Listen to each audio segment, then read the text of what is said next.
आज जो हमारी गेस्ट है यहाँ पर पीछे बैक स्टेज पर, उनकी अपनी एक यूनिकॉर्न कंपनी है मामा अर्थ के नाम से। Please give an energetic and warm welcome to the one and only Ghazal अलग।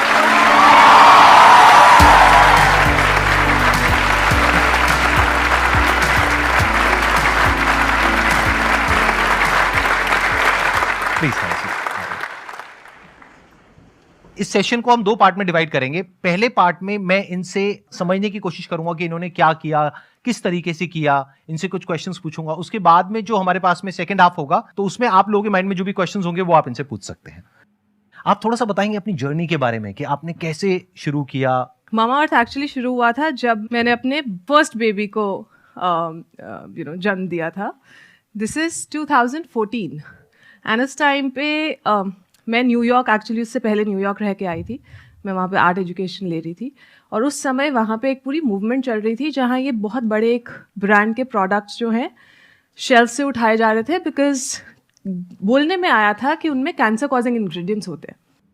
तो आई थिंक वहाँ से एज ए न्यू मदर बहुत ज़्यादा डिस्कम्फर्ट शुरू हुआ कि यार इंडिया के बच्चे या मेरा बच्चा ये डिज़र्व नहीं करता है। तो पहले शुरू किया बाहर से प्रोडक्ट्स मंगाना, बट वो बहुत एक्सपेंसिव था। मैं मिडिल क्लास फैमिली से आती हूँ, हम तो मतलब वो महीने का खर्चा लाइन बाय लाइन ऐसे होना चाहिए, 80% जो है सेविंग होनी चाहिए, 20% में खर्चा चलाना है, उस वो माइंडसेट से आए थे। तो वहाँ पे वो बाहर से प्रोडक्ट्स मंगाना जो है बैठ नहीं रहा था।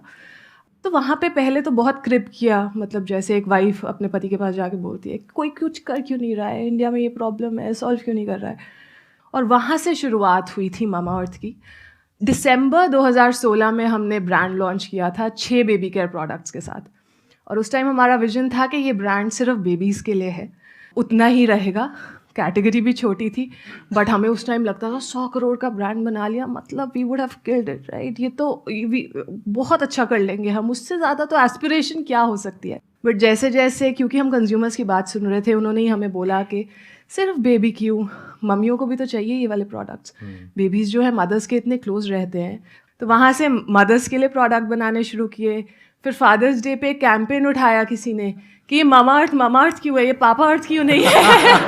पापा उन्हें क्या खराब किया है भाई, पापा भी उतना ही प्यार करते हैं बच्चों से। तो फिर उस तरीके से जो है हमारी कंपनी एक बेबी केयर कंपनी से एक ब्यूटी पर्सनल केयर कंपनी बनी। और अब हमारे पास 300 प्रोडक्ट्स हैं across baby category, skin, body, hair, face, exhaustive list. और बड़ी रिसेंटली हमने जो है कलर केयर में भी एंट्री ली है। एंड सबसे इम्पॉर्टेंट बात, जब हमने स्टार्ट किया था हम एशिया के only made safe certified brand थे। तो हमने सिर्फ इस चीज़ पे नहीं रिलाई किया कि हम कह रहे हैं अच्छे तो आप विश्वास कीजिए। हमने बोला कंज्यूमर सिर्फ तभी विश्वास करेगा अगर कोई तीसरा बंदा बोलेगा कि यार हमने टेस्ट किया, ये सही है, ये सेफ़ है। तो हमने नॉट फॉर प्रॉफिट ऑर्गेनाइजेशन है मेड सेफ, उनके साथ टाई अप करके वो एक एक प्रोडक्ट में एक एक इंग्रेडिएंट जो आप डाल रहे हैं, किस परसेंटेज में डाल रहे हैं, आपका फॉर्मूला किस वेसल में स्टोर हो रहा है, इसको जब आप पैकेजिंग कर रहे हैं तो कैसे लाइन में पैकेजिंग कर रहे हैं, जो आप पैकेजिंग यूज़ कर रहे हैं वो रिसाइक्लेबल है या नहीं। सिर्फ स्किन के लिए नहीं, इन्वायरमेंट के लिए भी सेफ़ होना चाहिए आपका पूरा प्रोसेस। तो वो सब के साथ जो है हमने मामा अर्थ लॉन्च किया। और ये कहाँ की कंपनी है, ये मेड सेफ जो आप बता रहे हैं, कहाँ की ऑर्गेनाइजेशन है ये जो है ऑस्ट्रेलिया बेस्ड ऑर्गेनाइजेशन है। हमने स्टार्ट यूएस वाली के साथ किया था, बट जैसे जैसे स्केल करते रहे तो हमने ऑस्ट्रेलिया मेड सेफ को भी अपने साथ बांध लिया था। Big round of applause for whatever she has done. At present कितने एम्प्लॉइज आपकी पूरी ऑर्गेनाइजेशन में काम कर रहे हैं on a full time basis? हमारे ऑफिस में कुछ 450 लोग काम करते हैं, और अगर मैं ऑफलाइन टीम भी मिला लूँ, warehouse team, offline team, तो वो 1500 से 2000 और लोग होंगे। And it's a D2C brand, right? It's a D2C। So जब हमने स्टार्ट किया था तो हमने जो है डायरेक्ट टू कंज्यूमर बेचना शुरू किया था, मार्केट प्लेसेस से स्टार्ट किया था। और 6 महीने के बाद जो है हमने धीरे धीरे लर्न किया, जैसे जैसे कंपनी बनाई उसमें शॉपिंग कार्ट डाला, फिर अपनी वेबसाइट से बेचा। तो पहले 3 साल हम ऑनलाइन फर्स्ट थे, 95% रेवेन्यू ऑनलाइन से ही आता था। बट जैसे जैसे हम बड़े होते रहे और क्योंकि हम कंज्यूमर की बात सुनते हैं, तो कंज्यूमर्स ने हमें बोलना शुरू किया कि हम आपको ऑफलाइन में भी देखना चाहते हैं, क्योंकि आपके कुछ प्रोडक्ट्स हैं जो हम टच फील करके ख़रीदना चाहते हैं। तो फिर हमने ऑफलाइन एक्सपैंड करना शुरू किया। अब हम 40,000 प्लस दुकानों में अवेलेबल है। तो जब आपने शुरू किया था तो ये जो प्रोडक्ट मार्केट फिट होता है वो सबसे डिफिकल्ट होता है इनिशियली, उसको फिगर आउट करना। तो उसमें आपको कितना टाइम लगा था? तो मैं बताती हूँ, हमने दिसंबर में लॉन्च किया, अमेजोन का लॉन्च पैड लॉन्च हुआ था। पैसे तो नहीं इतने थे ज़्यादा मार्केटिंग वगैरह पे लगाने हैं, तो हमने लॉन्च पैड के साथ ही अपना ब्रांड लॉन्च कर दिया। हमने बोला आप लॉन्च कर रहे हो, हम आपके इवेंट में आएंगे, अपने ब्रांड की बात करेंगे, वहीं से लॉन्च किया। तो आई थिंक पहली सेल तो उससे अगले दिन ही आ गई थी। तो पहली सेल आई थी लाइक सेलिब्रेटिंग, उसके बाद एक एक दो दो सेल आती रही रोज़ के हिसाब से। बट 15 दिन बाद, और मेरे को एग्जैक्टली डेट भी याद है, कुछ 20 दिसंबर को एक बड़ा ऑर्डर आया। वो बड़ा ऑर्डर था कि एक माँ अपने बच्चे की बर्थडे पार्टी कर रही थी और उसने बोला कि मुझे आपके प्रोडक्ट्स इतने पसंद हैं कि मैं रिटर्न गिफ्ट्स में मेरे जो है 30 हैम्पर्स जाने हैं, मैं आपके प्रोडक्ट्स देना चाहती हूँ। और उस टाइम मतलब मैं घबरा गई थी कि ये ऑर्डर कैसे फुलफिल करेंगे हम, ये तो इतना बड़ा ऑर्डर है। इतना स्टॉक नहीं होता यूजुअली जब हम शुरू करते हैं। बिल्कुल नहीं होता, राइट। काफी हाथ पैर ठंडे पड़ गए थे, पर जब डिलीवर कर दिया ना ऑर्डर, उसके बाद लगा कि यार now we are in business, अब ये शुरुआत हो चुकी है, अब इसके आगे स्केल ही करना है। फिर हमने प्रोसेसेस सेट करने शुरू किए। मैंने अपना पहला एम्प्लॉय जनवरी में हायर किया था, वो आज तक हमारे साथ काम कर रहा है। पहले 6 महीने तो कस्टमर सर्विस पे भी मैं और वरुण ही बैठते थे, हमारे पास कोई कस्टमर सर्विस टीम नहीं थी। Varun is also my husband, he is also my को फाउंडर। और उस वक्त आप डायरेक्टली आप ही अटेंड करते थे कॉल्स, अपना नाम बदल करके? नहीं, नाम बदल, हाँ जी, यस, हेलो, अच्छा, हाँ, this is Mamaearth team, right. Team ही 3 लोगों की थी तो क्या करेंगे ना। This is Mamaearth and they were like, हाँ जी, हम आपके फाउंडर से बात करना है। तो वी वर लाइक, अच्छा, give us a minute, we'll get back. And then Varun and I are looking at each other, what to do. Varun said that मैं उठाता हूँ फोन, ठीक है, बात है, 5 minute, hello, this is the founder speaking. आपने अपने husband के साथ में मिल करके इस काम को किया, हाँ जी। तो कॉन्फ्लिक्ट्स हुए या नहीं हुए? अगर हुए तो कितने हुए? देखिए, दिक्कतें तो हर जगह आती है, इसमें कोई मतलब, मैं अपने हस्बैंड के साथ बहुत लड़ती हूँ, हमारे बहुत डिस्कनेक्ट्स होते हैं। बट हमने बड़ा जल्दी ये समझ लिया था कि यार अगर काम इकट्ठा करना है, पहले तो सबसे पहला बंदा जो मेरी टीम का पार्ट बना था वो वरुण थे। आप समझिए कि जब आप बिजनेस शुरू कर रहे हैं, पहले तो सारे ही आसपास काफ़ी डाउट कर रहे होते हैं कि यार क्या ज़रूरत है, इतनी अच्छी लाइफ जी रहे हो, इतना कंफर्टेबल है, बच्चा इतना यंग है, ये सारा लाइफ, ये अपना बच्चा आप रिस्क में क्यों डालना चाहते हो? तो पहले तो वो प्रेशर फाइट करना अपने आप में एक बैटल होती है। उसके बाद अपने हस्बैंड को कन्विंस करना कि आप भी अपनी फुल टाइम जॉब छोड़ के मेरे पास आ जाओ। तो he was from the marketing space, like वो मार्केटिंग स्पेस। तो मार्केटिंग का बेसिकली उन्होंने सोचा होगा, प्रोडक्ट का पूरा आपने देखा होगा, दैट्स व्हाट आई अज्यूम। हाँ जी, right? हाँ जी, शुरुआत में बिल्कुल ऐसे ही हुआ था।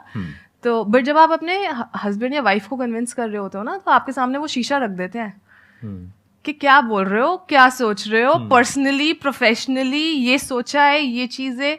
एंड वो कन्विंस अगर आपने कर लिया, अपने फैमिली मेंबर को अगर आपने कन्विंस कर लिया ना कि आप भी ये छोड़ के मेरे पास आ जाओ, तो फिर आप किसी भी इन्वेस्टर को कन्विंस कर सकते हो, बिकॉज मुझे लगता है वो सबसे मुश्किल पार्ट है। तो once he came on board, फिर तो हम 1 और 1 11 हो गए थे। फिर हमने जो है काफ़ी, मैंने पूरा प्रोडक्ट, आज तक मैं इनोवेशन खुद देखती हूँ, तो हमारी कंपनी से जो भी प्रोडक्ट लॉन्च होता है वो पर्सनली फॉर्मूला से लेके, पैकेजिंग से लेके, टेक्सचर से लेके, वो सारी चीज़ आज तक मेरे अंडर है कि प्रोडक्ट में ये होना चाहिए, ये नहीं होना चाहिए। बिल्कुल, प्रोडक्ट अच्छा होना चाहिए, प्रोडक्ट अच्छा होगा तभी वो बिकेगा। अगर प्रोडक्ट ही अच्छा नहीं होगा तो फिर टेम्परेरी बज़ क्रिएट कर सकते हो आप, बिजनेस नहीं बन सकता उसके ऊपर। वरुण ऑफ कोर्स इतने एक्सपीरियंस है जो मार्केटिंग एंगल लेके आए थे कि यार कैसे बात करनी चाहिए, क्या बोलना चाहिए। फॉर दैट मैटर, लॉन्च से पहले मुझे अभी भी याद है, हम साउथ दिल्ली जाके एक टॉय स्टोर के बाहर जाके अपना एक छोटा सा टेबल लगा के खड़े हो गए थे। हमने बोला ये टॉय स्टोर है, यहाँ पे तो पेरेंट्स ही आते हैं, जो भी आएगा हमारी कोशिश होगी कि हम उनसे बात करके समझें कि वो हमारा प्रोडक्ट देख के क्या सोच रहे हैं। हमने पहले सोचा था दुकान के अंदर स्टॉल लगाएंगे, पर हमें ऐसे थ्रो कर दिया गया बाहर। कौन है आप, मतलब बिल्कुल कि मतलब क्या बात कर रहे हो, why would we give you space, right. तो हमने दुकान के बाहर वो वॉकवे होता है जहाँ पे जो कॉमन पैसेज होता है, वहाँ पे हम लगा के खड़े हो गए थे। वहाँ पे जैसे जैसे कंज्यूमर आते रहे, हमने बहुत बात की। एक लंबी सी गाड़ी से एक ममा उतरी, उनके ट्विंस थे, 2 नैनीज थी। तो मुझे तो बड़ा स्ट्रॉन्ग कॉन्फिडेंस था, मैंने बोला ये पक्का प्रोडक्ट समझेंगी, ये प्रपोजिशन भी समझेंगी, इनसे बात करते हैं। तो जैसे जैसे मैंने उनसे बात करना शुरू किया, उन्होंने बड़े अच्छे से क्रीम लगाई, देखी बहुत अच्छी है, मॉइस्चराइजेशन बहुत अच्छा है। सारा कुछ करने के बाद उन्होंने बॉटल पे देखा, कहते इस पे लिखा है कि सल्फेट फ्री है, क्या फ्री दे रहे हैं आप इसके साथ? और मतलब मेरा मुंह आज भी उस बात पे ऐसे ही खुलता है, और उस टाइम भी ऐसे ही खुला था। आई वाज लाइक, ये तो हम बड़े गलत अजम्पशन में रह रहे हैं कि हम ऐसा बिजनेस बना देंगे, हम ऐसे यहाँ तो कंज्यूमर को समझ ही नहीं आ रहा है कि हम बात क्या कर रहे हैं। राइट, हमें तो ये भी समझाना पड़ेगा ये सल्फेट और पैराबेन है क्या। हाँ, तो उस तरह से जहाँ मैंने बोला कि वेबसाइट पहले 6 महीने के लिए सिर्फ लर्निंग के लिए थी कि यार आप आके समझिए बस और कुछ मत कीजिए, बहुत सारे ब्लॉगर्स से बात की, बट आई थिंक शुरू से जो एक चीज़ हमने किया है ना, वो कंज्यूमर कनेक्ट, कि यार जब आप उसकी तकलीफ समझोगे और उसकी तकलीफ के हिसाब से अपना कंटेंट क्रिएट करोगे, अपना प्रोडक्ट क्रिएट करोगे, अपनी कम्युनिकेशन क्रिएट करोगे, उसकी भाषा में आप उससे बात करोगे, वो अपने आप प्रोडक्ट उठाएगा।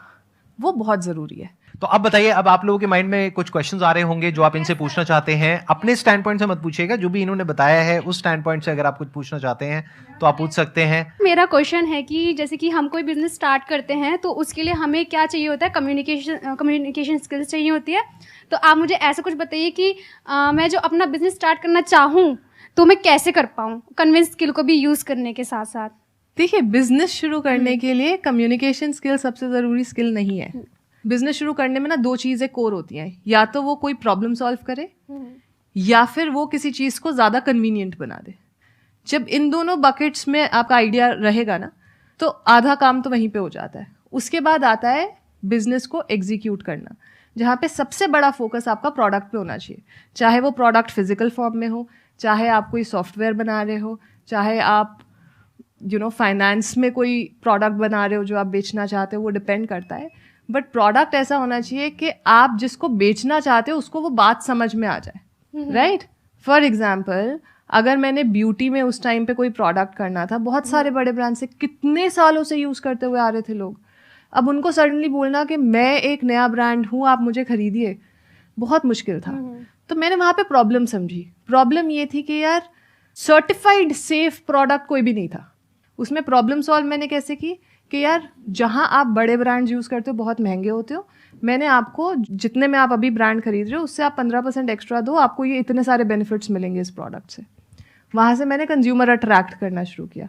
और इंडिया की सबसे खूबसूरत बात यह है कि यहाँ पे ना कहानियाँ स्प्रेड होती है। एक माँ ने जब अपने बच्चे के लिए प्रोडक्ट बनाए, बाकी माँ उस प्रोडक्ट पे अपने आप भरोसा करेंगी, क्योंकि माँ वाली फीलिंग तो मतलब और कोई ब्रांड, कोई कंपनी कम्पीट ही नहीं कर सकती ना, जो केयर, जो प्यार एक माँ लेके आती है। तो आई थिंक वो कहानी अपने आप से स्प्रेड होती गई। मेरे को भी बिजनेस की कोई अंडरस्टैंडिंग नहीं थी, मैंने कोई बिजनेस डिग्री नहीं ली हुई, हमें P&L का मतलब भी नहीं पता था जब मैं घुसी थी। मतलब मुझे प्रॉफिट और लॉस अलग से पता था, P&L की फुल फॉर्म क्या होती है मुझे नहीं पता थी, ठीक है? तो वो जैसे जैसे काम करते रहे, सीखते रहे, अपनी पेस पे सीखे। एक हिकअप होता है कि यार अगर मैं इस कमरे में घुस रही हूँ ना, कॉन्फ्रेंस रूम में, यहाँ पे इतने बड़े बड़े लोग बैठे हैं, मैं ये क्वेश्चन पूछूंगी, ये स्टूपिड लगेगा। ये सबसे बड़ी गलती करते हैं हम। कोई क्वेश्चन स्टूपिड नहीं होता। जब आप लर्निंग फेज में हो ना, आप ओपनली जाके ना एडमिट करो कि देखिए मैं ये काम पहली बार कर रही हूँ, मुझे नहीं आता, मैं आपसे सीखना चाहूँगी, मुझे बहुत पसंद आएगा, लेकिन मैं कुछ सवाल ऐसे भी पूछ सकती हूँ जो आपको लगेगा कि यार मुझे पता होने चाहिए बट शायद मुझे पता ना हो। प्लीज़ उस चीज़ के लिए आप ना रेडी रहिए। जब उस एटीट्यूड के साथ आप घुसोगे ना, ये बाकी सारी चीज़ें, और जब आप अपना प्रोडक्ट बना लोगे ना, कम्युनिकेशन स्किल्स अपने आप आती हैं उसके साथ, क्योंकि आपसे बेहतर उसके बारे में एक्सप्लेन कोई नहीं कर पाएगा। यहाँ पर ना एक बहुत इंपॉर्टेंट चीज है समझने वाली। Whenever you talk about communication skills, तो आपके बैक ऑफ द माइंड ये चलता है कि मैं इंग्लिश में बोलने में ज्यादा अच्छे नहीं हूँ। हिंदी में तो आप अपने घर में बहुत अच्छे से बात करते होगे, नॉन स्टॉप बोलते ही रहते होगे, घर वाले कहते होंगे चुप हो जा, बहुत बोल रहे, राइट? ऐसा होता है नहीं होता है? तो इसका मतलब कम्युनिकेशन स्किल्स आप सबकी बहुत अच्छी है, घर में बड़े अच्छे से कम्युनिकेट करते हो, अपने भाई बहन के साथ, फ्रेंड्स के साथ, घर में पेरेंट्स के साथ, सबके साथ कम्युनिकेट कर लेते हो। But you are talking about communication skills from the stand point of English language, which is not important. अभी यहां पे इंग्लिश में कौन बात कर रहा है? कोई भी नहीं। तो इस गलत फहमी को अपने माइंड से निकालिए। जो इन्होंने बात कही बहुत ही अच्छे तरीके से इन्होंने एक्सप्लेन किया कि बेसिकली आपको एक प्रॉब्लम को सॉल्व करना है, और अगर वो प्रॉब्लम आपने खुद फेस करी है और फिर आप उसको सॉल्व कर रहे हो तो वहां पे पैशन भी आ जाता है। जैसे इन्होंने खुद एक प्रॉब्लम को फेस किया एज मदर, फिर एक पैशन के साथ में जा करके उस प्रॉब्लम को सॉल्व करने के बारे में सोचा, सबके बारे में। बट अभी जो आपने बात कही उससे मेरे माइंड में एक थॉट आ रहा है कि आपने ये कहा कि जब आपने अपने प्रोडक्ट लॉन्च किया तो आपने अपना जो प्राइस है वो औरों से ज्यादा रखा, 15%। जी। बट जब आपने ज्यादा रखा तो क्यों उन्होंने चूज किया एक ऐसी कंपनी को जो कि अभी इतना लोगों ने सुना हुआ नहीं है, अब तो एस्टैब्लिश हो गया आपका ब्रांड, बट उस टाइम की अगर बात करी जाए 6 साल पीछे, तो क्या रीजन था, मतलब क्यों लिया लोगों ने आपको?